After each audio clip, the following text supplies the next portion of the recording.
1 அதிகாரம் 2 வசனம். கர்த்தருடைய வேதத்தில் பிரியமாயிருந்து இரவும் பகலும் அவருடைய வேதத்தில் அவருடைய வேதத்தில் தியானமாயிருக்கிற மனுஷன் భాగ్యవాన్. కన్నడ అన్ని భాషలను యెహోవా ధర్మశాస్త్రమునందు ఆనందించుచు ದಿವಾರಾತ್ರములు దాన్ని ధ్యానించువాడు ధన్యుడు. హల్లెలూయా. ಧರ್ಮಶಾಸ್ತ್ರದಲ್ಲಿ ಆನಂದ ಪಡುವವನಾಗಿ ಯೆಹೋವನ ಧರ್ಮಶಾಸ್ತ್ರದಲ್ಲಿ ಆನಂದ ಪಡುವವನಾಗಿ ಅದನ್ನೇ ಹಗಲಿರುಳು ಧ್ಯಾನಿಸುತ್ತಿರುವವನು ಅವನು ಎಷ್ಟೋ ಧನ್ಯನು. ಹಗಲಿರುಳು ಅದನ್ನೇ ಧ್ಯಾನಿಸುತ್ತಾ ಇರುವವನು ಅವನೆಷ್ಟೋ ಧನ್ಯನು. హల్లెలూయా. మనము అనుదినము దేవుని యొక్క వాక్యాన్ని ధ్యానించాలి. நம் நாள்தோறும் கர்த்தருடைய வசனத்தை தியானிக்கிறவர்களாய் இருக்க வேண்டும். அப்பொழுதுதான் நாம் கையிட்டு செய்கிற எல்லா காரியங்களை கர்த்தர் வாய்க்க செய்வார். ಆಗ ಮಾತ್ರ ನಾವು ನಡೆಸುವ ಎಲ್ಲಾ ಕ್ರಿಯೆಗಳನ್ನು ಸಹ ದೇವರು ಸದ್ಗುಣವಾಗಿ ಅದನ್ನು ஜெயப்பிரதமாக நடத்தப்படுகிறார். நாம் செய்கிற காரியங்கள் எல்லாம் வாய்க்க வேண்டும், எல்லாமே ஆசீர்வாதமாக முடிக்க வேண்டும் என்றால் நாம் கர்த்தருடைய வசனத்தை நாள்தோறும் தியானிக்கிறவர்களாய் இருக்க வேண்டும். ನಾವು ಮಾಡುವ ಎಲ್ಲಾ ಕ್ರಿಯೆಗಳು ಅದು ಜಯವಾಗಿ ನಡೆಯಬೇಕೆಂದರೆ ನಾವು ಪ್ರತಿದಿನ ದೇವರ ವಾಕ್ಯವನ್ನು ಅನುಸರಿಸವಾಗಿ ನಡೆಯಬೇಕಾಗುತ್ತದೆ. ಯೆಹೋಶುವ 1 அதிகாரம் ಜೋಶುವ chapter 1 verse 8. ಯೋಶುವ 1ನೇ ವಾಕ್ಯ 1ನೇ ಅಧ್ಯಾಯ 8ನೇ ವಾಕ್ಯ. ಆಮೆನ್. ఈ ధర్మశాస్త్ర గ్రంథమును నీవు బోధింపక తప్పిపోకూడదు. దానిలో రాయబడిన వాటన్నిటిని ప్రకారము చేయుటకు దానిలో రాయబడిన వాటన్నిటి ప్రకారము నువ్వు చేయుటకు నీవు జాగ్రత్త పడునట్లు దీవారాత్రము దాన్ని ధ్యానించిన ఎడల నీ మార్గమును వర్ధిల్ల చేసుకొని చక్కగా ప్రవర్తించెదవు. మనము చక్కగా ప్రవర్తించాలి, చక్కగా వర్ధిల్లాలి, நாம் ஆசீர்வதிக்கப்பட வேண்டும், நாம் நன்றாக வளர வேண்டும் என்று சொன்னால் முதலாவதாக நம்ம செய்ய வேண்டிய காரியம் என்னவென்றால் கர்த்தருடைய வசனத்தை நாம் தியானிக்கிறவர்களா, அதை தியானித்து அதன் பிரகாரமா நடக்கிறவர்களா நாம் இருக்க வேண்டும். ನಮ್ಮ ಜೀವನದಲ್ಲಿ ಕ್ರಮವಾಗಿರಬೇಕು, ಯಥಾರ್ಥವಾಗಿ ಎಲ್ಲವೂ ನಮಗೆ ಅದು ಒಳ್ಳೆಯ ರೀತಿಯಲ್ಲಿ ನಡೆಯಬೇಕು, ಪ್ರಯೋಜನವಾಗಬೇಕು ಎಂದರೆ ನಾವು ಯೆಹೋವನ ಧರ್ಮಶಾಸ್ತ್ರವನ್ನು ಅನುಸರಿಸಿ ನಡೆಯುವುದಾಗಿರಬೇಕು. நாம் கர்த்தருடைய வசனத்தை நாம் தியானித்து அதன் பிரகாரமாய் நாம் வாழும்போது தான் எல்லா விதத்திலே வாழ்ந்து நாம் சுகமாய் வாழ்ந்து நாம் நல்ல விருத்தி அடைய முடியும். ಕರ್ತನ ಧರ್ಮಶಾಸ್ತ್ರ ವಾಕ್ಯದ ಪ್ರಕಾರ ನಡೆಯುವುದಾಗಿರುವಾಗ ಮಾತ್ರವೇ ನಾವು ಕರ್ತನ ಒಂದು ವಾಕ್ಯದಲ್ಲಿ ಇರುವಾಗ ಮಾತ್ರವೇ ನಾವು ಎಲ್ಲ ಒಂದು ಕ್ರಿಯೆಗಳಲ್ಲಿ ಜಯಪ್ರದ ನಡೆಯಲಿಕ್ಕೆ ಸಾಧ್ಯವಾಗುತ್ತದೆ. దావీదును కూడా గురించి చూస్తే దావీదు ఒక పెద్ద రాజై ఉండిరి. దావీదನ క్రియల జీవితದಲ್ಲಿ ನೋಡುವಾಗ దావీದನು ದೊಡ್ಡ రాజನಾಗಿದ್ದ. సౌలును నెట్టివేసిన తర్వాత సౌలే తள்ளிவிட்டு தாவீதை அரச இஸ்ரவேலுக்கு ஒரு பெரிய ராஜாவாய் தாவீது இருந்தார். சவுலನನ್ನು தள்ளிவிட்ட ನಂತರ ಇಸ್ರಾಯೇಲರ ದೊಡ್ಡ ಅರಸನಾಗಿ ದಾವೀದನು ಇದ್ದನು. ஆனால் தாவீதை நாம் பார்க்கும்போது தாவீது தன்னுடைய வாழ்க்கை முழுவதிலே தாவீதன் தன்னுடைய ஜீவிತದಲ್ಲಿ ನೋಡುವಾಗ பொன்னும் வெள்ளியும் வெளியேற பெற்ற அந்த பொருட்களை சேர்த்துக் கொள்ள தன்னுடைய காலத்தை கழிக்கவில்லை. ಬೆಳ್ಳಿ ಬಂಗಾರ ಮುಂತಾದ ಅಮೂಲ್ಯವಾದ ವಸ್ತುಗಳನ್ನು ಸೇರಿಸಿಕೊಳ್ಳಲಿಕ್ಕೆ ತನ್ನ ಜೀವಿತವನ್ನು ಆತ ವ್ಯಯ ಮಾಡಲಿಲ್ಲ. ಇಲ್ಲ, இப்படிப்பட்ட காரியங்களை சேர்த்துக் கொள்ளும்படியாக தன்னுடைய காலத்தை தன்னுடைய நேரங்களை ஒதுக்கவில்லை. ಈ ರೀತಿಯಾದ ಕಾರ್ಯಗಳನ್ನು ಮಾಡಿಕೊಳ್ಳಲಿಕ್ಕೆ ತನ್ನ ಜೀವನವನ್ನು ದಿನಗಳನ್ನು ಪ್ರತಿದಿನಗಳನ್ನು ಆತ ಯಾವುದೊಂದು ಜೀವಿತ ಅದಕ್ಕೆ ಹೆಚ್ಚಿನವಾಗಿ ಅವಕಾಶ ಕೊಡಲಿಲ್ಲ. దావీదు என்ன சொல்லுகிறார்? దావీదు ಏನಂತ ಹೇಳುತ್ತಾ ಇದ್ದಾನೆ? దేవుని ధర్మశాస్త్రమును గురించి దావీదు ఏమంటూ ఉన్నాడు? ದೇವರ ಧರ್ಮಶಾಸ್ತ್ರ ಕುರಿತಾಗಿ దావీదు ಏನಂತ అది బంగారము కంటేను, అది బంగారಕ್ಕಿಂತಲೂ మేలిమి బంగారము కంటేను ಹಾಕಿದಾಗ అవి కోరదగినవే, పొన్னை பார்க்கிலும் விலையேர்ந்த பொன்னை பார்க்கிலும் கர்த்தருடைய வசனத்தை அது நாம் சேர்த்துக் கொள்ள வேண்டும் என்று தாவீது சொல்லுகிறார். ಬಂಗಾರಕ್ಕಿಂತಲೂ ಪುಟ ಹಾಕಿದ ಬಂಗಾರಕ್ಕಿಂತಲೂ ಯಥೇಚ್ಛವಾಗಿ ಸೇರಿಸಿಕೊಳ್ಳಬೇಕೆಂಬುದಾಗಿ ದಾವೀದನು ಹೇಳುತ್ತಿದ್ದಾನೆ. 19ாம் சங்கீதம் 8:7-10 ವಚನங்களை வாசிங்க. 19ನೇ ಅಧ್ಯಾಯ ಕೀರ್ತನೆಗಳು 7 ಮತ್ತು 8ನೇ ವಾಕ್ಯವನ್ನು ಓದೋಣವಾಗಲಿ. சங்கீதம் 19ாம் சங்கீதம் 7-10 வரைக்கும். Psalm 19 chapter 7 to 10 verses. ಯೆಹೋವನ ಧರ್ಮಶಾಸ್ತ್ರವು ಪ್ರಾಣವನ್ನು ಉಜ್ಜೀವಿಸ ಮಾಡುವಂತದ್ದು, ಯೋಗ್ಯವಾದದ್ದು,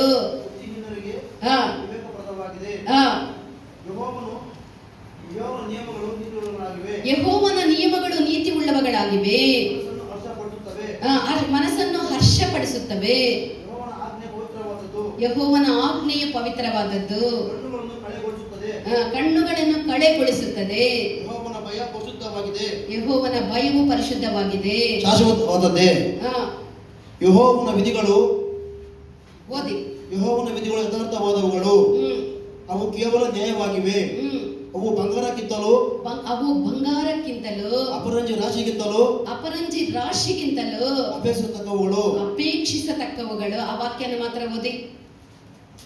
దేవుని యొక్క వాక్యము బంగారము కంటేను మేలిమి బంగారము కంటేను అపేక్షించగలిగినవి. கர்த்தருடைய வசனமானது பொன்னை பார்க்கிலும் விலை உயர்ந்த பொன்னை பார்க்கிலும் அது நமக்கு வேண்டியவைகள் கர்த்தருடைய வசனங்கள் என்று சொல்லப்பட்டிருக்கிறது. ಅವು ಬಂಗಾರಕ್ಕಿಂತಲೂ ಅಪರಿಗಿಂತಲೂ ಉನ್ನತವಾದಂತಹ ಅಪೇಕ್ಷಿಸತಕ್ಕವುಗಳಾಗಿವೆ ಎಂದು ವಾಕ್ಯದಲ್ಲಿ ಬರೆಯಲ್ಪಟ್ಟಿದೆ. ராஜாவாகிய தாவீதுக்கு அநேக காரியங்கள் அநேக வேலைகள் இருந்த போதிலும் கூட தாவீதுக்கு அநேக காரியಗಳು ಕೈಗಳು ಇದ್ದಾಗಲೂ ಸಹ தன்னுடைய எல்லா வேலைப்பாடுகளின் மத்தியிலே கூட ತನ್ನ ಎಲ್ಲ ಕೆಲಸ ಕಾರ್ಯ ಮಧ್ಯದಲ್ಲಿಯೂ ಸಹ கர்த்தருக்கென்று தன்னுடைய காலத்தை தன்னுடைய நேரத்தை ஒதுக்குற ஒரு மனுஷனாய் இருந்தார். ತನ್ನ ಸಮಯವನ್ನು ದಿನಗಳನ್ನು ವ್ಯಯ ಮಾಡುವುದಕ್ಕೆ మనం ప్రార్థించమంటే ఏమంటాము? ನಾವು నాకు చాలా పనులు అక్కడ టయాడు ఇక్కడ టయాడు, నాకు ఎక్కువైన పని, నాకు సమయమే లేదు, నాకు అదే లేదు అంటాము. రాజు అయినటువంటి దావీదు ఒక రాజ్యాన్ని పరిపాలించాలి, జనాల్ని పరిపాలించాలి, వచ్చినటువంటి శత్రువులందరి చేతుల నుండి ఆ యొక్క తన యొక్క రాజ్యాన్ని కాపాడుకోవాలి. ఎన్నో పనులు, ఆ పనులన్నిటి మధ్య దేవునికి సమయం ఇచ్చేది కష్టకరమైనప్పటికీ కూడా ಜನರಿಗೆ ಪ್ರಾರ್ಥಿಸಲು ಹೇಳಿದರೆ ನನಗೆ ಆ ಕೆಲಸ ಈ ಕೆಲಸ ಈ ಟೈರ್ಡ್ ಆ ಬಿಸಿ ಅಂತ ಹೇಳುತ್ತಾರೆ. ದಾವೀದು ಎಷ್ಟೋ ಕೆಲಸ ಕಾರ್ಯಗಳು, ಆಡಳಿತಾತ್ಮಕ ಕಾರ್ಯಗಳು, ಎಷ್ಟೋ ರೀತಿಯಾಗಿ ದೇಶವನ್ನು ನಡೆಸುವ ಕ್ರಿಯೆಗಳು, ಎಷ್ಟೋ ರೀತಿಯ ಒತ್ತಡಗಳು, ಸಮಯಗಳ ಅಭಾವದ ಇದ್ದಾಗ್ಯೂ ಸಹ దావీదు దేవుని కొరకు ముమ్మారు ప్రార్థించినటువంటి మనిషిగా ఉండే. దావీదు దేవునికోసం దినాలు 3 సార్లు ప్రార్థించేవాడు. ఉదయము, మధ్యాహ్నము, సాయంకాలము దేవుని ప్రార్థించడానికి తన యొక్క సమయమని దావీదు కేటాయించి ఉంచి ఉండిరి. అపరాహ్న సాయంకాలం ఎవరు ప్రార్థన కనబడుతా ఇద్దరు. ఆయన దేవుని యొక్క సన్నిధానములో ప్రార్థనకి సమయం లేదని తన యొక్క పనులన్నిటి మధ్య, తన యొక్క అన్ని కార్యాల మధ్య దేవునికి అతడు ముమ్మారు ప్రార్థించినటువంటి మనిషిగా ఉండే. ಪ್ರಾರ್ಥನೆಗೆ ಸಮಯ ಇಲ್ಲ ಎಂಬುದಾಗಿ ಹೇಳಿದೆ. ಎಷ್ಟೇ ಕಷ್ಟಗಳು, ಕೆಲಸ ಕಾರ್ಯಗಳು ಇದ್ದಾಗಲೂ ಸಹ ದಿನಕ್ಕೆ 3 ಸತಿ ಪ್ರಾರ್ಥಿಸುವ ಕನಬಡುತ್ತಾ ಇದ್ದಾರೆ. మనకి ఏమంత ఒక రాజ్యాన్ని కాపాడి శత్రు యొక్క చేతుల్లో నుండి రాజ్యాన్ని కాపాడుకొని బలపరిచి యుద్ధములు చేసి అన్ని కార్యాలు నిర్వహించి మనం అలసి పోయిన వాళ్ళకంటే ఎక్కువగా మనకు సమయం లేదు, ప్రార్థించేదానికి సమయం లేదు, దేవునికి ఇచ్చేదానికి సమయం లేదు, వాక్యాన్ని ధ్యానించేదానికి సమయం లేదు అంటామే. దేవుడు ఏ విధముగా మన యందు ప్రియముగా ఉండగలరు? ನಮಗೆ ದೇಶವನ್ನು ನಿರ್ವಹಿಸುವುದು, ರಾಜ್ಯ ಪರಿಪಾಲನೆ ಮಾಡುವುದು ಬೇರೆ ಯಾವ ಕಾರ್ಯವಿಲ್ಲ ಸಹ ಆದ್ಯವ ಸಹ ನಾವು ದೇವರಿಗೆ ಪ್ರಾರ್ಥನೆ ಸಮಯವಿಲ್ಲ ಎಂಬುದಾಗಿ ಹೇಳುತ್ತೇವಲ್ಲವೇ? 127 సంస్థానములకు ఒక ముఖ్యమైనటువంటి ఒక అధికార స్థానములో ఉన్నటువంటి ఒక మనిషి దానియేలు. 127 సంస్థానాలకి అధిపతియాಗಿ మంత్రియాಗಿ ఇద్దవరే దానియేలను. అలాంటి ఒక పెద్ద పొజిషన్ లో దానియేలు ఉన్నప్పటికీ కూడా అంత ఉన్నత స్థానంದಲ್ಲಿ అతడు కూడా దేవునికి ముమ్మారు ప్రార్థించినటువంటి ఒక మనిషిగా కనపడే. దేవునికి 3 సార్లు ప్రార్థించడానికి దేవునికి ప్రార్థించినటువంటి ఒక దేవునితో సమయమును గడిపినటువంటి ఒక మనిషిగా ఉండే. దేవునికి సమయವನ್ನು ఖర్చు ಮಾಡడానికి ಕನ್ನಡದ ವ್ಯಕ್ತಿಯಾಗಿದ್ದನು. ಅವಳ ஒரு காரியத்தின் மத்தியிலே கூட தானியேல் கர்த்தருக்கென்று ஒரு ஜெபிக்கிற, கர்த்தருக்கென்று தன்னுடைய நேரத்தை கொடுத்து ஜெபிக்கிற ஒரு மனிதனாக காணப்பட்டார். ಅಷ್ಟು ಸಹ ಒತ್ತಡದ ಬದುಕಿನಲ್ಲಿಯೂ ಸಹ ದಾನಿಯೇಲು ದೇವರಿಗೋಸ್ಕರ ಖರ್ಚು ಮಾಡಿ ಸಮಯವನ್ನು ನಿಗದಿಪಡಿಸಿಕೊಂಡು தேவனுடைய பிள்ளைகளாகிய நாம் கர்த்தருடைய காரியங்களை செய்ய ஒரு பெரிய ఒక ఉద్యమము, ఒక పెద్ద ఒక ఆసక్తి మనలో ఉండాలి. ದೇವರ ಮಕ್ಕಳ ನಮಗೂ ಸಹ ದೇವರಲ್ಲಿ ಪ್ರಾರ್ಥಿಸುವವರಿಗೆ ಆ ಒಂದು ಸಮಯ ಬಂದಾಗ ಹೆಚ್ಚಿನ ಒಂದು ಉತ್ಸಾಹದಿಂದ ನಾವು ಕಳೆದುಕೊಳ್ಳಬೇಕು. మంచి కార్యాలు చేసేదానికి మనం ఆసక్తి గలవారమై ఉండాలి. ಒಳ್ಳೆಯ ಕಾರ್ಯಗಳನ್ನು ಮಾಡುವುದಕ್ಕೆ ನಾವು ಆಸಕ್ತಿದಾಯಕರಾಗಿರಬೇಕು. గలాతీయులు 4వ అధ్యాయము 18వ వాక్యాన్ని చదవండి. ಗಲಾತ್ಯದವರಿಗೆ 4ನೇ ಅಧ್ಯಾಯ 18ನೇ ವಾಕ್ಯ ಓದೋಣ. Galatians 4 chapter 18 verse. నేను మీ యొద్ద ఉన్నప్పుడు ఎల్లప్పుడూ మంచి విషయములో ఆసక్తి గలవాడై யுத்தமே தமிழ்ல படிமணி 4ஆம் அதிகாரம் 18వ వచనం. நல்ல உனக்கு இளைப்பாறுதலாய் போச்சு. அல்லேலூயா. இன்னைக்கு మంచి విశ్రాంతి అయిపోయింది మానికి. அல்லேலூயா. చదువప్ప. நல்ல விஷயத்தில் వైరాగ్యத்தை పారాటుவது நல்லது தான். మంచి కార్యాల్లో ఆసక్తి చూపించుట మంచిదే. ಒಳ್ಳೆಯ ವಿಷಯದಲ್ಲಿ ಆಸಕ್ತಿ ತೋರಿಸುವುದು, ಮೆಚ್ಚಿಸಿಕೊಳ್ಳುವುದು ಒಳ್ಳೆಯದು. ఈ విధముగా పౌలు ఆలోచన మంచి కార్యాల మీద ఆసక్తి కలిగి ఉండేది మంచిదని పౌలు ఎంత ఈ యొక్క కార్యాన్ని చెప్తూ ఉన్నారు. పౌలను ಒಳ್ಳೆಯ విషಯದಲ್ಲಿ ಆಸಕ್ತಿದಾಯಕವಾಗಿರುವುದು. సామెతల 31వ అధ్యాయంలో ఒక గుణవతి అయినటువంటి స్త్రీని గురించి అక్కడ చూస్తూ ఉన్నాము. ನಂತರ 30ನೇ ಅಧ್ಯಾಯದಲ್ಲಿ ಗುಣೋತ್ತಯದ ಒಂದು 31 Proverbs 31st சாப்டர்ல ஒரு குணவதி உள்ள ஒரு ஸ்திரியை பற்றி அங்க நாம் பார்க்கிறோம். 31ನೇ ఒక గుణోత్తయದ ಸತಿಯ ಬಗ್ಗೆ ಓದುತ್ತೇವೆ. ప్రియమైనటువంటి దేవుని యొక్క బిడ్డ, ప్రియವಾದ ದೇವ ಮಗುವೇ, నీ జీవితం అన్నది ನಿನ್ನ ಜೀವನ వ్యవసాయం చేసేటువంటి ఒక భూమిగా ఉన్నది. ವ್ಯವಸಾಯ ಮಾಡುವಂತ ಒಂದು ಭೂಮಿ ಆಗಿದೆ. நம்முடைய வாழ்க்கை என்பது ஒரு நல்ல ஒரு விவசாயம் செய்கிற ஒரு நிலத்தை போல் இருக்கிறது. ನಮ್ಮ ಜೀವನ ಒಂದು ಒಳ್ಳೆಯ ವ್ಯವಸಾಯ ಮಾಡುವಂತ ಬೀಜ அந்த நிலமானது நன்றாக விளைக்க வேண்டும், நன்றாக பலிக்க வேண்டும். ಆ ಒಂದು ವ್ಯವಸಾಯ ಒಂದೆಲ್ಲವೂ ಚೆನ್ನಾಗಿ ಫಲಿಸಬೇಕು. పలించినటువంటి భూమిని ఏం భూమి అంటారు? ಫಲಿಸದ ಭೂಮಿಯನ್ನು ಏನಂತ అది ಒಂದು ಕರೀತಾರೆ? బరడు భూమి, అది వేస్ట్ భూమి, అది పనికిరానటువంటి భూమి, గచ్చ భూమి, పనికిరానటువంటి వేస్ట్ భూమి అని చెప్పుదురు. ವೇಸ್ಟ್ ಭೂಮಿ, ಬರಡು ಭೂಮಿ ಎಂಬುದಾಗಿ ಕರೆಯುತ್ತಾರೆ. మనము మన యొక్క జీవితం ఫలము లేకుండా ఉన్నట్లయితే, ನಮ್ಮ ಜೀವಿತ ಫಲವಿಲ್ಲದ ಬರಡು ಭೂಮಿ ಆಗಿದ್ದರೆ, అది వేస్ట్ భూమిగా ఉండరాదంటే మన యొక్క జీవితం ఫలము లేకుండా ఒక వేస్ట్ భూమిగా ఉండకూడదు అంటే, ಅದು ಬರಡು ಭೂಮಿ ಆಗಿರಬಾರದು ಎಂದರೆ మన యొక్క ఆ యొక్క భూమిని ఏమి చేయాలి? ಅದನ್ನ ಭೂಮಿಯನ್ನು ಏನು ఆ ಮಾಡಬೇಕು? భూమిని బాగా దున్నాలి. ಅದು ಚೆನ್ನಾಗಿ ಉತ್ತಬೇಕು. ఆ బాగా దున్ని ఏం చేయాలి? ಚೆನ್ನಾಗಿ ಉತ್ತಿ ಏನು మంచి ಮಾಡಬೇಕು? విత్తనములు ఆ యొక్క భూమిలో విత్తాలి. ಒಳ್ಳೆಯ ಬೀಜಗಳನ್ನು ಬಿತ್ತನೆ దానికి ಮಾಡಬೇಕು. సకాలమందు మంచి నీళ్ళని దానికి పోయాలి. ಸಕಾಲದಲ್ಲಿ ನೀರಿನ ಸೋಕಿನ ನೀರಾವರಿಯನ್ನು ಹರಿಸಬೇಕು. అప్పుడే అది మంచిగా అది ఫలమిచ్చి బహుగా అది ఫలింపచేయును. ಆಮೇಲೆ ಅದು ಬಹಳ ಫಲ ಕೊಟ್ಟು ಚೆನ್ನಾಗಿ ಒಳ್ಳೆಯ ಫಲವತ್ತತೆಯಿಂದ ಫಲಿಸುತ್ತದೆ. పరిశుద్ధ పౌలు గురించి మనం చూసినట్లయితే, ಪರಿಶುದ್ಧ ಪೌಲನ ಕೃತಿಯಲ್ಲಿ ನಾವು మన ನೋಡುವಾಗ జీవితానికి పలు విధములైనటువంటి దివ్య గుణములు ఒక్కొక్కటిగా పూర్ణాసక్తితో చేయాలని పౌలు చెప్తూ ఉన్నారు. ನಮ್ಮ ಜೀವನದ ಒಳ್ಳೆಯ ಫಲಗಳನ್ನು ಸತ್ಕ್ರಿಯೆಗಳನ್ನು ಮಾಡಬೇಕೆಂಬುದಾಗಿ ಪೌಲನು ಹೇಳುತ್ತಾರೆ. ఒక 2 పేతురు 1వ అధ్యాయము 5 నుండి 8 వరకు చదవండి. 2 ಪೇತ್ರ 1ನೇ ಅಧ್ಯಾಯ 5 నుండి 8. 2 Peter 1st chapter 5th to 8th verses. ఈ హేతువ చేతనే ఈ హేతువ చేతనే మీ మట్టుకు మీరు పూర్ణ జాగ్రత్త గలవారై మీ మట్టుకు మీరు పూర్ణ జాగ్రత్త గలవారై విశ్వాసమునంద సద్గుణమును తెలుగులో మంచులో చదువుతుంది, కన్నడలో చదువమ్మా. హల్లెలూయా. మన తమిళ படிமணி இப்படி இருக்க மாணி எனக்கு పెట్టండப்பா సౌండ్. இப்படி இருக்க நீங்கள் அதிக ஜாக்கிரதை உள்ளவர்களாய் உங்கள் விசுவாசத்தோட தைரியத்தையும் உங்களுடைய விசுவாசத்தோட தைரியத்தோட ஞானத்தையும் ஞானத்தோட இச்சை அடக்கத்தையும் இச்சை அடக்கத்தோட பொறுமையையும் பொறுமையோட தேவ பக்தியையும் தேவ பக்தியையும் சகோதர சிநேகத்தையும் சகோதர சிநேகத்தோட அன்பையும் கூட்டி வழங்குங்கள். சகோதர சிநேகத்தோட அன்பையும் கூட்டி வளருங்கள். அல்லேலூயா. ಈ ಕಾರಣದಿಂದಲೇ ನೀವು ಪೂರ್ಣ ಆಸಕ್ತಿ ಉಳ್ಳವರಾಗಿ ನಿಮಗಿರುವ ನಂಬಿಕೆಗೆ ಸದ್ಗುಣವನ್ನು ಸದ್ಗುಣಕ್ಕೆ ಜ್ಞಾನವನ್ನು ಜ್ಞಾನಕ್ಕೆ ದಮೆಯನ್ನು ದಮೆಗೆ ತಾಳ್ಮೆಯನ್ನು ತಾಳ್ಮೆಗೆ ಭಕ್ತಿಯನ್ನು ಭಕ್ತಿಗೆ ಸಹೋದರ ಸ್ನೇಹವನ್ನು ಸ್ನೇಹಕ್ಕೆ ಪ್ರೀತಿಯನ್ನು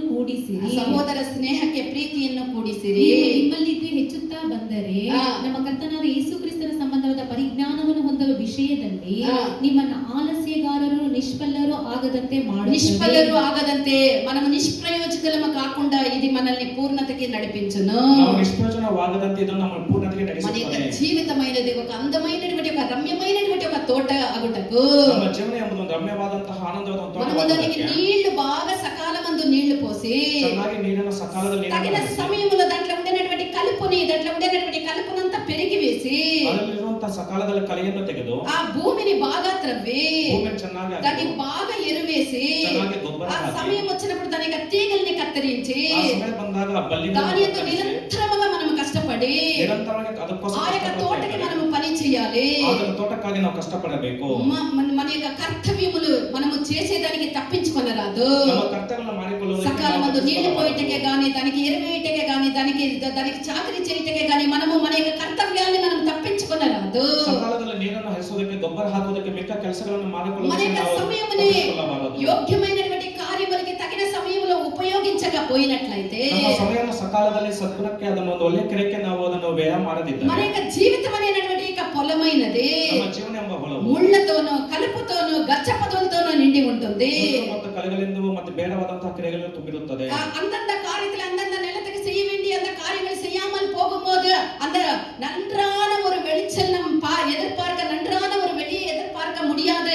பதிலாக அதுல ஒரு பெரிய முள் செடிகளும் வேலைக்கு தேவையில்லாத அந்த அந்த எல்லா போதನೆகளும் அதிலே உண்டாகும். ಸಕಾಲದಲ್ಲಿ ಇಷ್ಟೆಲ್ಲ ಕ್ರಿಯೆಗಳನ್ನು ಮಾಡದೇ ಹೋದರೆ ಸಕಾಲದಲ್ಲಿ ಅದು ಫಲವನ್ನು ಕೊಡದೆ ಬೇಡವಾದಂತಹ ಕ್ರಿಯೆಗಳಿಂದ ಬೇಡವಾದಂತಹ ಕಾರ್ಯಗಳಿಂದ ಬೇಡವಾದಂತಹ ಫಲವನ್ನು ಅದು ಕೊಡುತ್ತದೆ. మనము సోమరిలుగా మారరాదు. ನಾವು ಸೋಂಬೇರಿಗಳಾಗಿ ಮಾಡಬಾರದು. సామెతలు 24వ అధ్యాయము 30 31 వాక్యాన్ని చదవండి. 24ನೇ ಅಧ್ಯಾಯ ಜ್ಞಾನೋಕ್ತಿಗಳು 30 31ನೇ ವಾಕ್ಯವನ್ನು ಓದೋಣ. Proverbs 24th chapter 30 31st.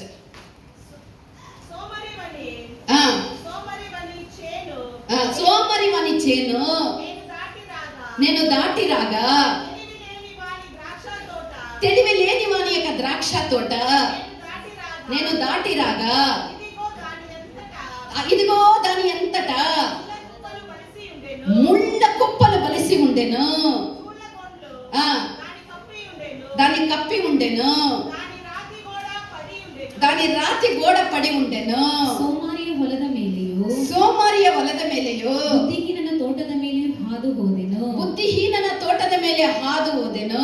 ಆ ಮುಳ್ಳು ಗಿಡಗಳು ಅದರಲ್ಲಿ ಹರಡಿಕೊಂಡಿದ್ದವು. ಮುಳ್ಳು ಗಿಡಗಳು ಅದರಲ್ಲಿ ಹರಡಿಕೊಂಡಿತ್ತು, ಕಳೆಗಳು ಅದನ್ನು ಮುಚ್ಚಿದ್ದವು. ಕಳೆಗಳು ಅದನ್ನು ಮುಚ್ಚಿತ್ತು, ಅದರ ಕಲ್ಲಿನ ಗೋಡೆಯು ಹಾಳಾಗಿತ್ತು. ಅದರ ಕಲ್ಲಿನ ಗೋಡೆಯು ಹಾಳಾಗಿತ್ತು. సోమరి మన యొక్క ఒక తోట எவ்விதமாக ఉంది தமிழ்ல சோம்பேறியின் வயலையும். சோம்பேறியுடைய வயல் எப்படியா இருக்கிறது பாருங்க, இந்த வசனத்துல இருக்கிறது. சோம்பேறியுடைய வயல் மதியீனனுடைய திராட்சை தோட்டத்தையும் மதியீனனுடைய திராட்சை தோட்டத்தையும் கடந்து போனேன். நான் கடந்து போனேன். நான் மதியீனனுடைய திராட்சை தோட்டத்தையும் சோம்பேறியுடைய வயலையும் நான் கடந்து வந்தேன். இதோ அதெல்லாம் முள்ளு காடா இருந்தது. முள்ளு, அந்த சோம்பேறியுடைய வயல் எப்படியா இருந்தது? முள்ளு காடா இருந்தது.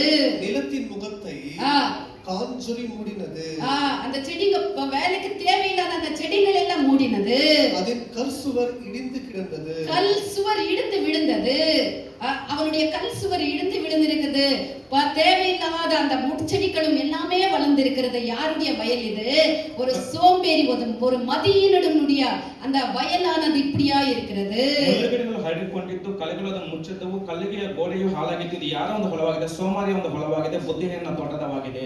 பரிசுத்த பவுல் இதை பற்றி சொல்லும்போது, ಪರಿಶುದ್ಧ ಪೌಲನು ಇದರ ಬಗ್ಗೆ ಹೇಳುವಾಗ எபிரியர் 12ஆம் அதிகாரம் 1ஆம் வசனத்தை வாசிங்க. ಎಬ್ರಿಯ ಪತ್ರಿಕೆ 12ನೇ ಅಧ್ಯಾಯ 1ನೇ ವಾಕ್ಯವನ್ನು ಓದೋಣವಾಗಲಿ. ఎబ్రీయులు 12వ అధ్యాయము 1వ వాక్యం.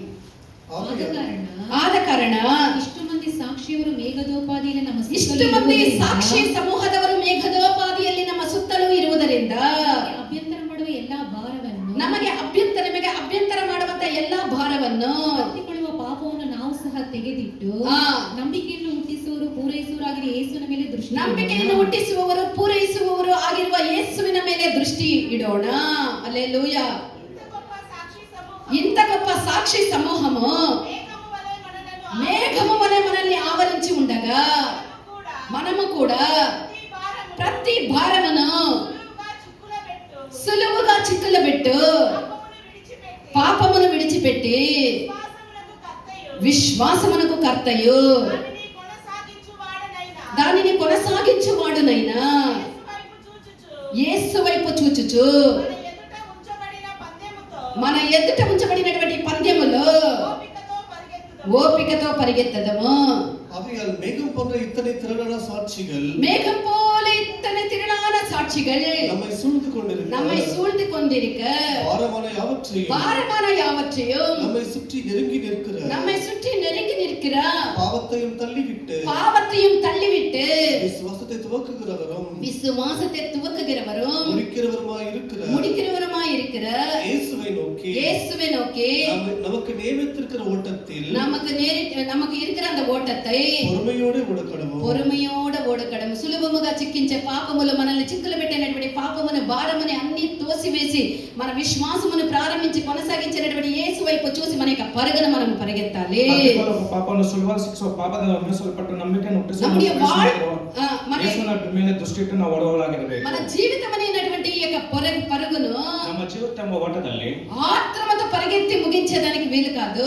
ಆತ್ಮದಿಂದ ಜಾರಿ ಓಡುವುದಕ್ಕೆ ನಾವು இன்னைக்கே நம்முடைய வாழ்க்கை ஆரம்பிச்சு இன்னைக்கே நம்ம முடிக்க முடியுமா? ಇವತ್ತೇ ಪ್ರಾರಂಭ ಇವತ್ತೇ ಮುಕ್ತಾಯಗೊಳಿಸಲು ಸಾಧ್ಯವಾ? நம்முடைய வாழ்க்கையை ஆத்திரத்தோட ஒரே நாள்ல முடிக்க முடியாது. ನಮ್ಮ ಒಂದು ಓಟವನ್ನು ಆತುರದಿಂದ ಒಂದೇ ದಿನ ಮುಗಿಸಲಿಕ್ಕೆ ಸಾಧ್ಯವಿಲ್ಲ. நமக்கு இடரல் உண்டாக்குகிறதான எல்லா விதமான பாரங்களையும் ನಮಗೆ ತೊಡಕು ಉಂಟು ಮಾಡುವ ಎಲ್ಲಾ ಭಾರವನ್ನು எல்லா விதமான பாவங்களையும் ಹತ್ತಿಕೊಳ್ಳುವ ಪಾಪವನ್ನು நம்முடைய வாழ்க்கை முழுவதும் அந்தந்த நேரத்துல வந்துகிட்டே இருந்து கொண்டிருக்கும். ನಮ್ಮ ಜೀವನದಲ್ಲಿ ಆಯಾ ಸಮಯದಲ್ಲಿ ಆಯಾ ಕಾಲಕ್ಕೆ ಪಾಪಗಳು ಬರುತ್ತಲೇ ಇರುತ್ತವೆ. ಅವುಗಳನ್ನ ನಾವು ಜಾಗೃತೆಯಾಗಿ பிடித்து ಅದನ್ನ ನಾವು ಜಾಗ್ರತೆಯಾಗಿ ಕಂಡು ಹಿಡಿದು அவைகளுக்கு நாம் சிக்கிக் கொள்ளாதபடிக்கு ಅದಕ್ಕೆ ನಾವು ಸಿಕ್ಕಿ ಹಾಕಿಕೊಂಡರೆ அவைகளை நாம் ஒதுக்கி விட்டு ಅದನ್ನು ನಾವು ಬದಿಗೆ ಸರಿಸಿ நாம் நம்முடைய விசுவாச ஓட்டத்தில் நாம் ஸ்திரமாக நின்று கொண்டிருக்க ನಮ್ಮ வேண்டும். ವಿಶ್ವಾಸ ಓಟದಲ್ಲಿ ನಾವು ಸ್ಥಿರವಾಗಿ ನಿಲ್ಲಬೇಕಾಗುತ್ತದೆ. நம்முடைய வாழ்க்கை அதோட முடிவடைய கூடாது. நாம் ஓடிக்கிட்டே எல்லா விதமான பாவங்களையும் பாரங்களையும் நமக்கு நெருக்கமாய் வருகிற எல்லா காரியங்களையும் ஒதுக்கி விட்டு தள்ளிவிட்டு நம்முடைய ஓட்டத்தை நாம் விசுவாಸ பாதையில ஓடிக்கிட்டு இருக்க ನಮ್ಮ ಜೀವಿತ வேண்டும். ಓಟ ಅಲ್ಲಿಗೆ ಮುಕ್ತಾಯವಾಗಿ ಹತ್ತಿಕೊಳ್ಳುವ ಪಾಪವನ್ನು ಹಿಂದೆ ಬರುವಂತಹ ಎಲ್ಲಾ ಪಾಪವನ್ನು ನಾವು ಬಿಟ್ಟು ನಾವು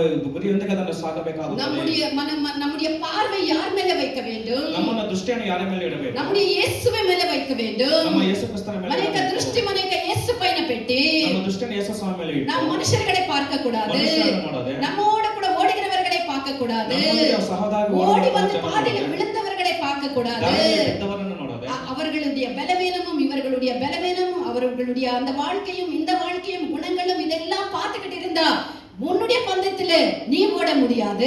ಅವರಿವರ ಬಲವನ್ನು ಬಲಹೀನತೆಯನ್ನು ಪರಸ್ಪರ ಒಂದು ಬಲಹೀನತೆಯನ್ನು ನಾವು ನೋಡದೆ ನಾವು ನೋಡಿರುವಾಗ ನಾವು ಸಹ ಬಿದ್ದೋಗುತ್ತೇವೆ. మనం మన యొక్క దృష్టిని యేసు మీద ఉంచాలి. ನಮ್ಮ ದೃಷ್ಟಿಯನ್ನು ನಾವು ಯೇಸು ಸ್ವಾಮಿ ఆయనే మనం దృష్టించి చూడాలి. ಅದನ್ನೇ ನಾವು ದೃಷ್ಟಿಸಿ ನೋಡಬೇಕು. ఎడారిలో ఇశ్రాయేలీయులు అనుభవించినటువంటి కష్టాలు శోధనలో యెహోషువ కాలేబు కూడా అనుభవించిరి. ಮುಳ್ಳುಗಾಡಿನಲ್ಲಿ ದಾವಿದ ಪಟ್ಟಂತಹ ಕಷ್ಟಗಳು ಯೆಹೋಶುವನ ಕಾಲವನ್ನು ಸಹ ఆ ಅನುಭವಿಸಿದರು. ఇశ్రాయేలీయులతో పాటు యెహోషువ కాలేబు కూడా అదే ఎడారిలో నడిచిరి కాబట్టి అదే కష్టాన్ని వాళ్ళు అనుభవించిరి. ಇಸ್ರಾಯೇಲರೊಂದಿಗೆ ಅದೇ ಕಾಲೇಬನ ಯೆಹೋಶುವ ಸಹ ಅದೇ ಜನರೊಂದಿಗೆ ಕಷ್ಟ ಅನುಭವಿಸಿದ್ದರಿಂದ అయితే వాడి యొక్క దృష్టి ఎవరి మీద ఉండే? ಅವರ ದೃಷ್ಟಿ ಯಾರ వాళ్ళ ಮೇಲೆ ಇತ್ತು? దృష్టి వాళ్ళకు వాగ్దానం చేసినటువంటి ఆ యొక్క పాలు తేనెలు ప్రవహించినటువంటి ఆ యొక్క దేశం మీద ఉండే. ಅವರ ದೃಷ್ಟಿ ಹಾಲು ಜೇನು ಹರಿಯುವ ಆ ದೇಶದ ವಾಗ್ದಾನ ಮಾಡಿದಂತಹ ಆ ದೇಶದ ಮೇಲೆ ಇತ್ತು. అక్కడ వచ్చినటువంటి ఆ యొక్క శోధనలు కష్టాలు ఇరుకులు ఇబ్బందులు వీటి మీద కాదు. ಅಲ್ಲಿ ಬಂದಂತಹ ಕಷ್ಟಗಳು ಕಷ್ಟ ಕಾರ್ಪಣ್ಯಗಳು ಇದರ ಮೇಲೆ ಅವರ ದೃಷ್ಟಿ వాళ్ళ యొక్క దృష్టి దేవుని యొక్క వాగ్దాన దేశం మీద ఉండే. ಅವರ ದೃಷ್ಟಿ ದೇವರು ಮಾಡಿದಂತಹ ವಾಗ್ದಾನ ಮಾಡಿದ ದೇಶದ ಮೇಲೆ ಇದ್ದಿತ್ತು. మన యొక్క దృష్టి దేని మీద ఉండాలి? ನಮ್ಮ ದೃಷ್ಟಿ ಯಾರ ಮೇಲೆ ಇರಬೇಕು? ಯಾರ ಮೇಲೆ ಇರಬೇಕು? ఆత్మీయమైనటువంటి ఉన్నతమైనటువంటి కార్యాల మీద మన యొక్క దృష్టి ఉండాలి. ಆತ್ಮೀಯವಾದಂತಹ ಉನ್ನತವಾದ ಕಾರ್ಯಗಳ ಮೇಲೆ మనము పడిపోయినటువంటి కార్యముల మీద కాదు. ಕೆಟ್ಟು ಹೋಗುವಂತಹ ಹಾಳಾಗುವಂತಹ మనల్ని ಕಾರ್ಯಗಳ ಮೇಲೆ నిలబెట్టినటువంటి ఆత్మీయమైనటువంటి కార్యముల మీద మన యొక్క దృష్టిని జాగ్రత్తగా మనం ఉంచాలి. ನಿಲ್ಲಿಸುವಂತಹ ಕಾರ್ಯಗಳ ಮೇಲೆ ಜಾಗೃತಿಯಾಗಿ ನಮ್ಮ ದೃಷ್ಟಿಯನ್ನು ಇಡಬೇಕು. ఇశ్రాయేలీయులు యెరికో పట్టణము పైన అద్భుతమైనటువంటి విజయాన్ని సాధించిరి. ಇಸ್ರಾಯೇಲ್ ಯೆರಿಕೋ ಪಟ್ಟಣ ಅದ್ಭುತವಾದಂತಹ ಜಯವನ್ನು ಸಾಧಿಸಿದರು. ఆ యెరికో పట్టణములో వాళ్ళు సాధించినటువంటి జయం మనందరికీ ఎరుకయే. ಯೆರಿಕೋ ಪಟ್ಟಣದಲ್ಲಿ ಸಾಧಿಸಿದಂತಹ ಜಯ ನಮ್ಮೆಲ್ಲರಿಗೂ ಗೊತ್ತಿರುವಂತಹ ವಿಚಾರವಾಗಿದೆ. సాధించిన తర్వాత సాధించిన తర్వాత అన్ని సాధించినాము అన్నటువంటి భావము వాళ్ళ కలిగే. ಎಲ್ಲವನ್ನೂ ಸಾಧಿಸುತ್ತೇವೆ ಅಂತ ಒಂದು ಭಾವನೆ ಅವರಿಗೆ நாம் கூட ಬಂತು. சில காரியங்களை செய்தால் ನಾವು ಸಹ ಕೆಲವು அதுல நாம் ಕಾರ್ಯ திருப்தி அடைந்து அதுல திருப்தி ஏதோ அடைந்து வாரத்துல ஒரு நாளைக்கு அப்படி போய் உட்கார்ந்து வந்தா போதும். ವಾರಕ್ಕೆ ಒಂದು ಸತಿ ಹಂಗೆ ಹೋಗಿ ஏதோ ஒரு நாள்ல 5 நிமிஷம் ஆண்டவரே என்று தெரிஞ்சு அவர் ஆண்டவரேன்னு சொல்லி அப்படியே படுத்துட்டு ஆண்டவரேன்னு அப்படியே எழும்பினா போதும். ಯಾವುದೋ ಒಂದು ನಿಮಿಷ ಒಂದು ಕ್ಷಣ 5 ನಿಮಿಷ ಹಂಗೆ ದೇವರೇ ಎಂಬುದಾಗಿ ನಾವು ಕೂಗಿ ಅದನ್ನ சில ಮಲಗಿದರೆ பேருக்கு ಎದ್ದರೆ దేవరే ಸಾಕು. అని కూడా అనలేదు. లేసేది దేవరే అని కూడా అనలేదు. నిద్ర లేసేది జగడానికి వచ్చేది. ಕೆಲವು ಎದ್ದ ತಕ್ಷಣ ದೇವರೇ ಎಂಬುದಾಗಿ ಸಹ ಹೇಳೋದಿಲ್ಲ. ಎದ್ದುವುದು ಒಂದೇ ఏమి కాఫీ లేదా టీ లేదా జగడానికి వచ్చేది. ಕಾಫಿ ಕೊಡಲಿಲ್ಲ, లేసేది ಟೀ ಕೊಡಲಿಲ್ಲ, ಚಹಾ ಕೊಡಲಿಲ್ಲ ಎಂಬುದಾಗಿ ಜಗಳಕ್ಕೆ దెయ్యాలు మాత్రం లేసేది. దెయ్యాలు మాత్రం లేచి వచ్చి రప్పర్రా అబ్బరించి బొబ్బరించి ఆకలి మేసేది ఇండ్లలో. ಜಗಳ ಗಂಟೆದಾಗ ಎದ್ದು ಬಂದು ಒಂದೇ ರೀತಿ ಜಗಳವನ್ನು ಶುರು ಮಾಡೋದು. ఉదయమే లేచి స్తుతి స్తోత్రాలు జరిగేదానికి బదులు అరపులు బొబ్బరింపులు గలాట్లు గొడవలు జరుగుతూ ఉంటుంది. ಬೆಳಿಗ್ಗೆ ಎದ್ದು ಪ್ರಾರ್ಥನೆ ಮಾಡೋದಕ್ಕೆ ಬದಲಾಗಿ ಜಗಳಗಳು ಗಲಾಟೆಗಳು ನಡೆಯುತ್ತಾ ಇರುತ್ತವೆ. దీనికి కారణమేమి? ಇದಕ್ಕೆ ಕಾರಣವೇ మనము దేవుని యొక్క కార్యానికి ప్రాముఖ్యత ఇవ్వనందువల్లే. ಕಾರಣವೇನೆಂದರೆ ದೇವರ ಒಂದು ಕಾರ್ಯಗಳಿಗೆ ನಾವು వేకువనే లేచి మనము దేవుణ్ణి స్తుతించాలి. ಬೆಳಗಿನ ಎದ್ದು ದೇವರು ಪ್ರಾರ್ಥಿಸಬೇಕು. మనలో అనేక మంది ఏ స్థితిలో ఉన్నామంటే ನಮ್ಮಲ್ಲಿ ಎಲ್ಲಾ ಜನರು ಅನೇಕರು ಯಾವ దేవుడే ಸ್ಥಿತಿಯಲ್ಲಿ ಇದ್ದಾರೆ? అనే తినేది పండుకునేది దేవుడే ఆ? ದೇವರೇ ಎಂದು ಹೇಳಿ ಮಲಗುವುದು, దేవుడే అని లేసేది ఇంకంతే. ದೇವರೇ ಎಂದು ಎದ್ದೇಳುವುದು ಅಷ್ಟೇ. ఇంతలో ఉండం మనము. ಇಷ್ಟರಲ್ಲಿ ಇದ್ದೇವೆ ನಾವು. మనం ఈ స్థితిలో మనం తృప్తి పడరాదు. ಈ ಸ್ಥಿತಿಯಲ್ಲಿ ನಾವು ತೃಪ್ತಿ పడಬಾರದು. ఇది మనకి విశ్రాంతిని సాల్లే ఎంతసేపు ప్రేయర్ చేసేది, ఎంతసేపు కూర్చొనేది, ఎంతసేపు పాటలు పాడేది.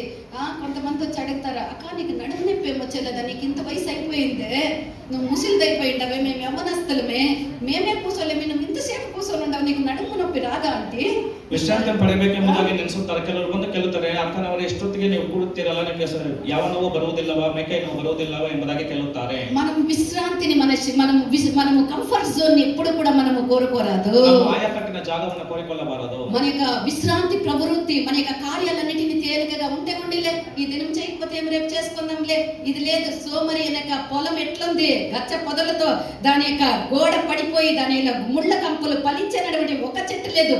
సోంబేర్లకి ఒక జీవితం కూడా ఏ ఫలము లేనటువంటి ఒక జీవితముగా ఉంటుంది. ವಿಶ್ರಾಂತಿ ಪ್ರವೃತ್ತಿ ಆರಾಮದಾಯಕವಾದ ಪರಿಸ್ಥಿತಿ ಅದು ಯಾವ ರೀತಿಯಾಗಿ ಇರುತ್ತದೆ, ಆ ಒಂದು ಬುದ್ಧಿಹೀನ ತೋಟ ಯಾವ ರೀತಿಯಾಗಿದ್ದು ಕಲೆ ಗುಂದಿತ್ತು ಆ ರೀತಿಯಾಗಿರುತ್ತದೆ. என் மகளே என் மகனே நீ இந்த உலகத்துக்கு ஒரு சோம்பேறியா இருக்கிறாய் என்று கர்த்தர் நம்மை அழைக்கவில்லை. ನನ್ನ ಮಗಳೇ ನನ್ನ ಮಗನೇ ಈ ಲೋಕದಲ್ಲಿ ನೀನು ಸೋಂಬೇರಿಯಾಗಿದ್ದೀಯಾ இந்த ಎಂಬುದನ್ನು உலகத்துக்கு நீ ஒரு சோம்பேறியா இருக்கிறாய். ಈ ಲೋಕದಲ್ಲಿ ಸೋಮಾರಿಯಾಗಿದ್ದೀಯಾ? கர்த்தர் நம்மை அப்படிப்பட்ட அழைப்பினால அழைச்சாரா? ಆ ರೀತಿ ಒಂದು ಕರೆಯೋಕೆ கர்த்தர் நம்மை எப்படிப்பட்ட அழைப்பினால அழைச்சார்? ಯಾವ ರೀತಿ ಕರೆಯೋಕೆ ನಮ್ಮನ್ನು நம்மை இந்த உலகத்துக்கு ஒரு வெளிச்சங்களை போல கர்த்தர் అழைத்தார். ಒಂದು ಬೆಳಕಾಗಿ మీరు యొక్క లోకమునకు వెలుగై ఉన్నారు అని చెప్పిరి. ನೀವು ಲೋಕಕ್ಕೆ ಬೆಳಕಾಗಿದ್ದೀರಿ. కొండపై ఉన్న పట్టణము మనమై ఉండునా? ಬೆಟ್ಟದ ಮೇಲಿರುವ ಮನೆಯು మనము మన యొక్క జీవితము కొండపైన ఉండేటువంటి ఒక జీవితం అందరికీ కనబడినటువంటి అందరికీ వెలుగు ప్రకాశించేటువంటి విధముగా ఉండాలి. ಬೆಟ್ಟದ ಮೇಲಿರುವ ಮನೆ ಎಲ್ರಿಗೂ ಕಾಣಿಸುವ ರೀತಿಯಲ್ಲಿ ನಮ್ಮ ಜೀವಿತ ಸಹ ಎಲ್ಲರಿಗೂ ಬೆಳಕಾಗಿ ಕಾಣಿಸುವ మనం ఎక్కడికి పోయినా దేవుని కొరకు ప్రకాశించి వెలిగేటువంటి పిల్లలమై ఉండాలి. ಎಲ್ಲಿ ಹೋದರೂ ದೇವರಿಗೆ ಎದ್ದು ಬೆಳಗಿ ಪ್ರಕಾಶವಾಗಿ హానోకుల గురించి మనం చూసినట్లయితే ಹನೋಕನ ಕುರಿತಾಗಿ హానోకు ಓದುವಾಗ మనలాంటి ఒక మనిషిగానే యొక్క లోకముల పుట్టే. ಹನೋಕನು ನಮ್ಮ ರೀತಿಯ ಮನುಷ್ಯನಾಗಿ ಈ ರೀತಿ అయితే అతడు 300 సంవత్సరములు దేవునితో కూడా నడిచే. ಅವರು 300 ವರ್ಷಗಳು ದೇವರೊಂದಿಗೆ ನಡೆದರು. హానోకుకు కుటుంబం ఉండే. ಹನೋಕನಿಗೆ హానోకుకు భార్య పిల్లలు ఉండే. హానోకుకు కూడా ఈ లోకములో ఎన్నో జవాబుదారులు ఎన్నో కర్తవ్యాలు ఉండే. ಅನೇಕ ಎಷ್ಟೋ ಕರ್ತವ್ಯಗಳು ఈ అన్ని కర్తవ్యాలని నిర్వహిస్తూనే ಎಲ್ಲ ಕರ್ತವ್ಯ ನಿರ್ವಹಿಸುತ್ತಲೇ అన్ని కార్యాలు చూస్తూనే ಎಲ್ಲ ಕಾರ್ಯಗಳು ನೋಡುತ್ತಲೇ హానోకు 300 సంవత్సరములు దేవునితో కూడా నడిచే. ಹನೋಕ 300 ವರ್ಷಗಳು ದೇವರೊಂದಿಗೆ ನಡೆದರು. ఒక రోజు దేవుడు అతన్ని తన దగ్గరికి తీసుకొని పోయే. ಒಂದಾನೊಂದು ದಿನದಲ್ಲಿ ದೇವರು ಆತನನ್ನು ತನ್ನೊಂದಿಗೆ ಕರೆದುಕೊಂಡು మరణాన్ని రుచి చూడకుండా దేవుడు హానోకును తనతో నడిచినటువంటి హానోకును దేవుడు తీసుకొని పోయే. ಮರಣವನ್ನು ರುಚಿ ನೋಡದಂತ ಹಾನೋಕನನ್ನು ದೇವರು ತನ್ನೊಂದಿಗೆ ప్రియమైనటువంటి దేవుని యొక్క బిడ్డ, ಪ್ರಿಯರಾದ ದೇವಜನರೇ, మన యొక్క దేవుడు కూడా ನಮ್ಮ ದೇವರು ಸಹ అనుకోని రీతిలో ನೆನೆಸದ ರೀತಿಯಲ್ಲಿ అనుకోని గడియలో ನೆನೆಸದ ಗಳಿಗೆಯಲ್ಲಿ తన కొరకు సిద్ధపడినటువంటి తనతో కూడా తన దేవునితో కూడా నడిచినటువంటి తన వారిని దేవుడు ఎరుగుదురు వాళ్ళని తీసుకొని పోయేదానికి దేవుడు మధ్యాకాశముల మేఘాల మీద రానయ్యున్నాడు. ಸಿದ್ಧವಾಗಿರುವ ಕಾದಿರುವ ಜನರನ್ನು ವಿಶ್ವಾಸ ಕಳೆದುಕೊಂಡು ಹೋಗೋಕೆ ಮೇಘಗಳ ಮೇಲೆ ಬರುವವನಾಗಿದ್ದಾನೆ. మన యొక్క జీవితం ఈ లోకములో అల్పకాలమే. ನಮ್ಮ ಜೀವನವು ಈ ಲೋಕದಲ್ಲಿ మన ಅಲ್ಪಕಾಲವಾಗಿದೆ. జీవితం ఈ లోకములో తాత్కాలికమే. ನಮ್ಮ ಜೀವನ ಈ ಲೋಕದಲ್ಲಿ ఈ లోకం ತಾತ್ಕಾಲಿಕವಾಗಿದೆ. మనకి శాశ్వతమైనది ಈ కాదు. ಲೋಕ ನಮಗೆ ಶಾಶ್ವತವಾಗಿಲ್ಲ. ఈ జీవితం మనకి నిత్యమైనది కాదు. ಈ ಜೀವನವು ನಮಗೆ ನಿತ್ಯವಾಗಿಲ್ಲ. మనకు నిత్యమైనటువంటి జీవితము దేవుడు పరలోకములో పెట్టి ఉన్నాడు. ನಮಗೆ ನಿತ್ಯವಾದ ಜೀವನವನ್ನು శాశ్వతమైనటువంటి జీవితమును దేవునితో కూడా జీవించే జీవితాన్ని దేవుడు మనకు పెట్టి ఉన్నాడు. ಶಾಶ್ವತವಾದ ಜೀವನವನ್ನು ದೇವರು ನಿತ್ಯ ಲೋಕದಲ್ಲಿ ನಮಗೋಸ್ಕರ ఎప్పుడు ಇಟ್ಟಿದ್ದಾನೆ. ఎవరిని ఎప్పుడు సిద్ధపరిచి పిలుస్తారో తెలియదు. ಯಾವ ಕಾಲದಲ್ಲಿ ಯಾವ ಸಮಯದಲ್ಲಿ ದೇವರು ಸಿದ್ಧ ಮಾಡಿ ಕರೆಯುತ್ತಾರೋ ప్రభువా, ಗೊತ್ತಿಲ್ಲ. నాకు ఇంకా వివాహం కాలేదు. ದೇವರೇ నాకు ಇನ್ನೂ ಮದುವೆ ಆಗಿಲ್ಲ. దేవుడా నాకు ఇంకా పిల్లలు పుట్టలేదు. ನನಗೆ ಇನ್ನೂ ಮಕ್ಕಳಾಗಿಲ್ಲ. ప్రభువా నా పిల్లలకి ఇంకా నేను వివాహం చేయలేదు. ನನ್ನ ಮಕ್ಕಳಿಗೆ ಇನ್ನೂ ಮದುವೆ ಮಾಡಿಲ್ಲ. ప్రభువా నా పిల్లలు నేను ఇంకా చూడలేదు. ನನ್ನ ಮಕ್ಕಳನ್ನು ప్రభువా ಮೊಮ್ಮಕ್ಕಳನ್ನು నా ನೋಡಿಲ್ಲ. ఆస్తి పాస్తులు ఇంకా నా పిల్లలకు పంచి పెట్టలేదు. ಆಸ್ತಿಯನ್ನು ಇನ್ನೂ ಭಾಗವಾಗಿ ಬಿಟ್ಟಿಲ್ಲ. ప్రభువా నాకు ఇంకా ఎంతో వయసు ఉంది. ನನಗೆ ಇನ್ನೂ ಎಷ್ಟು ಆಯುಸ್ಸಿದೆ. అయ్యో నేను ఇంకా సర్వీస్ రిటైర్డ్ కూడా కాలేదు. ಇನ್ನೂ ನನ್ನ ಜೀವನ ಪ್ರವೃತ್ತಿ ಅದು ರಿಟೈರ್ಡ್ ಆಗಿಲ್ಲ. ఇప్పుడే కొత్త ఇల్లు కట్టినాను, ఇంకా ఎంతకాలం మా ఇంట్లో బ్రతకాలి. ಈಗಲೇ ಹೊಸ ಮನೆ ಕಟ್ಟಿದೆ, ಇನ್ನೂ ಎಷ್ಟೋ ಕಾಲ ಬದುಕಬೇಕಲ್ಲವೇ? ఇవన్నీ మనం సాకులు చెప్పాకైతుందా? ಇವೆಲ್ಲ ನಾವು ಸಬೂಬುಗಳು ಹೇಳೋಕೆ ಸಾಧ್ಯವಾ? దేవుడు పిలుపు ఎప్పుడు ఎవరికి ఏ సమయంలో వచ్చినా కూడా నేను రాను అని చెప్పేనంత అధికారము ధైర్యము ఎవరికి కూడా లేదు. ದೇವರ ಕರೆಯುಕ್ಕೆ ಬಂದಾಗ ನಾವು ಯಾವುದನ್ನು ತಡೆ ಹಿಡಿಯಲು ನಾವು ನಿರಾಕರಿಸಲು ಸಾಧ್ಯವೇ ಇಲ್ಲ. ఈ లోకములో ఉన్నప్పుడు ఇన్ని కార్యాల గురించి మనము జాగ్రత్త కలిగి ఉంటామే. ಈ ಲೋಕದಲ್ಲಿ ಎಷ್ಟೋ ಕಾರ್ಯಕ್ರಮ ನಾವು ಜಾಗೃತಿ ಇರುತ್ತೇವಲ್ಲವೇ? మనం ఈ లోకాన్ని వదిలిపోయిన తర్వాత మన యొక్క జీవితం ఎక్కడ గడపాలి? ನಮ್ಮ ಜೀವಿತ ಮುಕ್ತಾಯ ಮಾಡಿದಂತಹ ನಾವು ಎಲ್ಲಿ ನಮ್ಮ ಜೀವನವನ್ನು ಎಲ್ಲಿ ಕಳೆಯಬೇಕು? మనము దేవునితో కూడా నిత్యము ఉంటామన్నటువంటి ఆ యొక్క నిరీక్షణ మనము కలిగి మనం ఈ లోకము తాత్కాలికమని మనం జీవించాలి. ನಾವು ದೇವರನ್ನು ನಿತ್ಯ ಕಾಲವು ಜೀವಿಸುತ್ತೇವೆ ಎಂಬ ನಂಬಿಕೆ ಅಂದ್ರೆ ಈ ಲೋಕದಲ್ಲಿ ನಾವು ಅದನ್ನು ಅರಿತುಕೊಂಡು ಜೀವಿಸಬೇಕು. నిశ్చయముగా మన యొక్క దేవుడు మధ్యాకాశములో మేఘములో తన కొరకు సిద్ధపరచినటువంటి తన వారిని తీసుకొని పోయేదానికి ఒక దినమున్నది. ఆ దినము రానే ఉన్నది. ఆయన వచ్చి తన వారిని తీసుకొని పోవును. ನಿಶ್ಚಯವಾಗಿ ತನ್ನ ಜನಗೋಸ್ಕರ ಸಿದ್ಧವಾಗಿರುವಂತಹ ಸ್ಥಳಕ್ಕೆ ಕರೆದುಕೊಂಡು ಹೋಗೋದಕ್ಕೆ ದೇವರು ನಿಶ್ಚಯ ಒಂದು ದಿನ ಬರುತ್ತಾನೆ. ಆ ದಿನ ಬಂದೇ ಬರುತ್ತದೆ. ఆకాశ మేఘాల మీద మనం వెళ్ళి ನಾವು ಆಕಾಶದ ಮೇಘಗಳ ಮೇಲೆ ಹೋಗಿ మనము దేవునితో కూడా సదాకాలము యుగాయుగములు వ్యాధులు లేదు, బాధలు లేదు, కన్నీళ్లు లేదు, కష్టము లేదు, ఏ ఒక్క శోధన లేదు. దేవునితో కూడా సదాకాలము యుగాయుగములు ఉండేటటువంటి యొక్క జీవితానికి మనం పోనై ఉన్నాము. ದೇವರೊಂದಿಗೆ ಸದಾಕಾಲವು ಯುಗಗಳು ಕಷ್ಟ ಕಣ್ಣೀರು ಯಾವ ಕಾರ್ಪಣ್ಯವಿಲ್ಲದಂತಹ ಜೀವನದಲ್ಲಿ ನಾವು ಆ ಒಂದು ಕಾಲದಲ್ಲಿ ఆ ಜೀವಿಸುವವರಾಗಿದ್ದೇವೆ. జీవితానికి దేవుడు మనల్ని పిలిచి ఉన్నారు. ಆ ಜೀವನಕ್ಕೆ ದೇವರು ನಮ್ಮನ್ನು ఆ ಕರೆದಿದ್ದಾರೆ. జీవితానికి మనల్ని దేవుడు పిలిచిన దేవుడు నమ్మకస్తుడై ఉన్నాడు. ಆ ಜೀವನಕ್ಕೆ ಕರೆದ ದೇವರು ನಮಗೆ మనము నమ్మకముగా జీవించి ನಾವು ನಂಬಿಕಸ್ಥರಾಗಿ మన కాలాన్ని గడుపుకొని ನಮ್ಮ ಕಾಲಗಳನ್ನು ఆయనతో ನಡೆಸುತ್ತಾ కూడా ఈ యుగాయుగములు ఆయన యొక్క సన్నిధానములో జీవించుటకు దేవుడు మన కృప అనుగ్రహించుదురు. ಯುಗಗಳು ಜೀವಿಸಲಿಕ್ಕೆ ದೇವರು ನಮ್ಮ ಕೃಪೆಯನ್ನು